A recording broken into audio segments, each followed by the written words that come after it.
Hey, what's up YouTube? So this video is going to be a quick tip video on knots for string lines.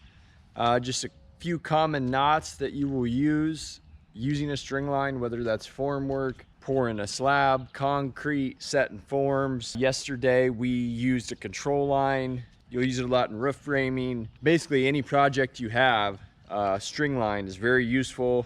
Make sure everything's planing out, quick, it's fast, it's cheap. I feel like a string line is underutilized by younger guys, maybe. And I feel like maybe that's because they're not comfortable with knots. They're very simple. I had a buddy that I poured a lot of concrete for that kind of showed me some tricks, so I was just gonna pass those on to you guys. I'll just start out with some of the basics here. I just always keep some nails in my pouch specifically for this. You're between your 2 points. Nails, let's say you're pulling a control line. Some guys just always keep a loop on the end of their string line, and that works. You know, obviously loop it there. On my string line, I like to put a figure 8 and a figure 8 knot. Make a bite, go down, over, across, and then come out and back through. What I typically do on a string line, cinch it down as a lark's head, where you make a bite like so, capture the bottom, spread out your fingers, and you can see as I come back around and grab the string line and pull it through. It's similar to like a clove hitch, so it's just super fast.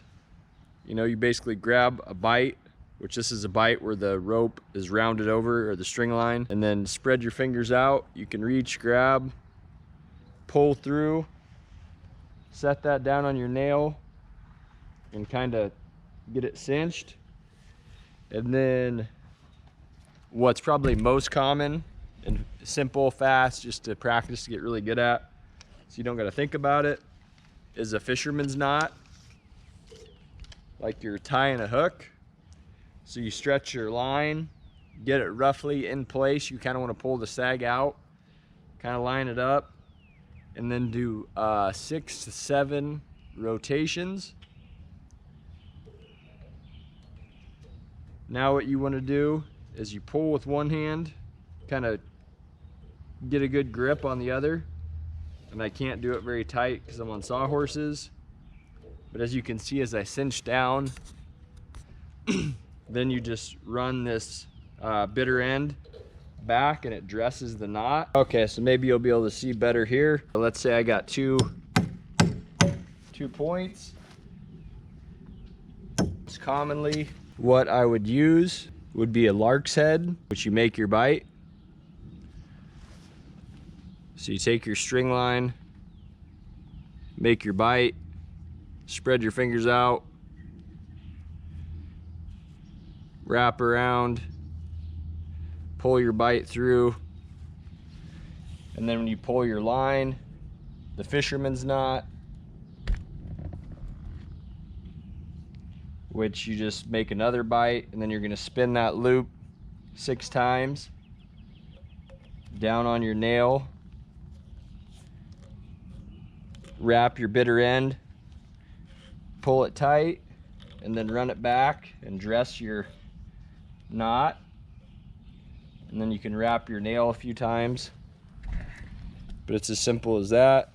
Then to take it off, you just pull back. Now another way versus doing the fisherman's knot is like, this is what I'd use on a stake. You run past, dress right on top, real tight wraps on like a stake. If you're going to be stretching it really tight, you want to do probably 3 wraps. On a square stake, this works really well. And then you grab your line and then pull the bottom line up and over all your wraps,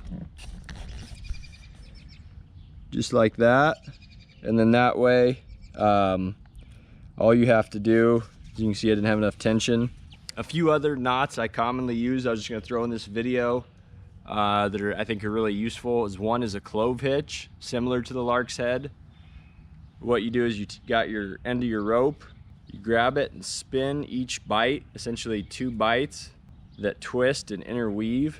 And this is what it dressed up will look like. And it cinches down and it won't once there's tension on it, it cinches down on itself. There's two ways you can tie it. So you spin this one to the inside, this one so the running end and the bitter end touch.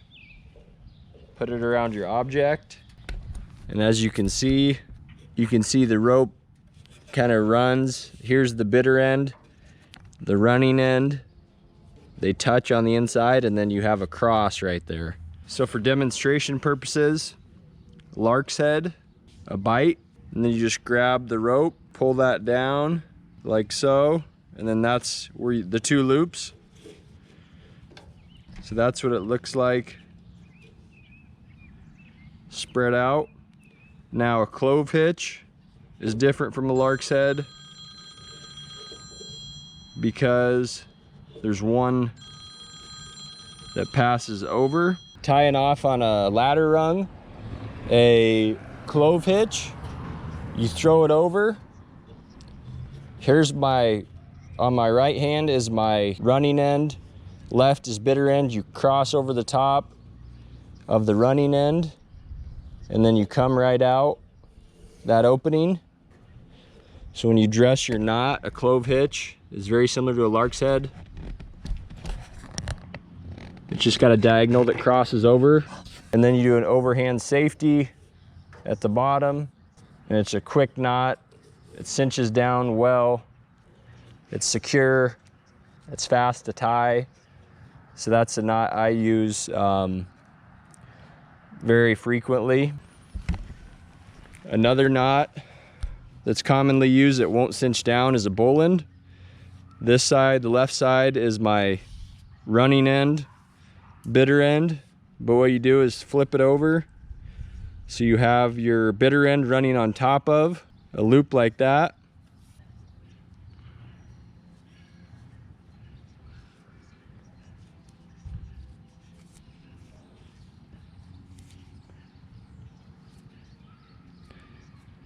So there's a bowline.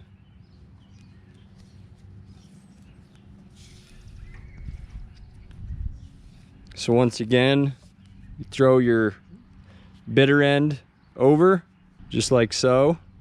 And then the old saying is, the rabbit goes out the hole, and then here's the running end, or my running end, down around the tree, and then back in the hole.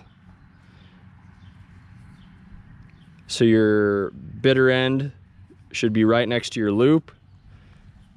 You cinch it down, and there you have a loop that won't cinch down. It's easy to tie. I think it's commonly used in sailing. And another knot that's commonly used would be a figure 8, where you double up on a bite, go down, around, and through. And you can see how it looks like an 8. Clove hitch again is you turn the bitter end towards you, away, and then put them together, and then that's what you put on your object and cinch down. A handy knot to know to cinch down a load is a trucker's hitch, or a chimney hitch, I guess. But so, like, let's say these are my 2 points. I did a lark's head here quick. This is my other point. Now I want to cinch it down. So what I'm going to do is, since I'm going to be pulling it that way, I'm going to do a inline 8. So I throw my knot opposite of how I want to pull. I cross it over, make a loop, go down, up, and through the back side. So my loop comes out my running end. So then I can cinch it up. I run this through, pull it as tight as I can, and then to capture this load, all you do is pinch this bite, and then what you're gonna do is do half hitches. So there's 1,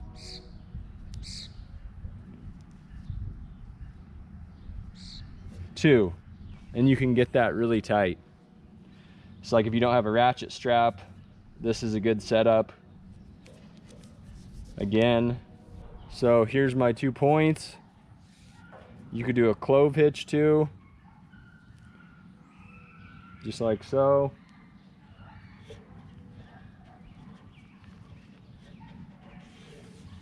tighten it down.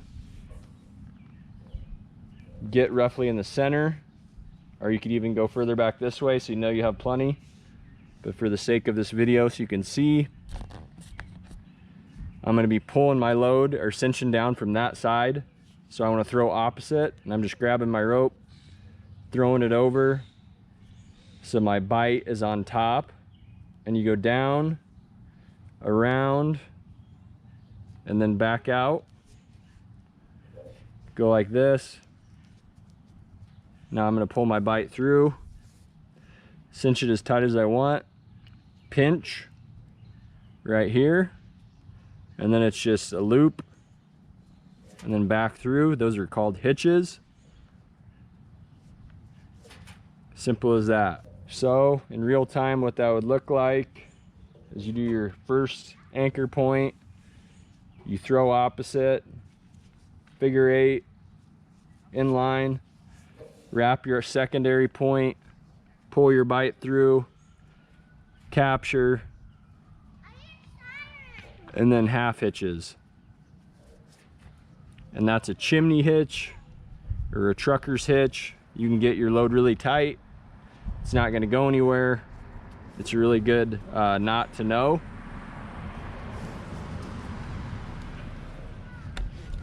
If you guys like this little quick video, please comment down below. And if you would like me to do another video more detailed on technical knots and rigging, if it interests you, please give it a like. Please subscribe.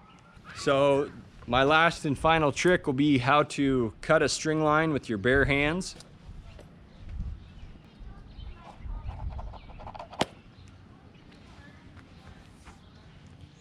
So if you enjoyed this video, please give it a thumbs up.